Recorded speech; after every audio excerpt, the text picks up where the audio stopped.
Для группы. Вот нормальные люди вот так вот сидят, отдыхают, расслабляются. Курдак кушает. Каурдак кушает с макарошками. Ну ничего, что оно консерва не попадает в размер, но в общих чертах оно подходит.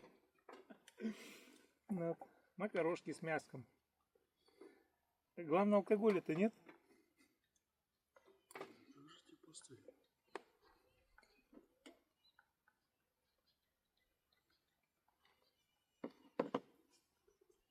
Какая природа. Предлагаю вилку запороть. Кофе. О, закипел каурдак. Так приятно. Да. Ну что, за отдых? За отдых.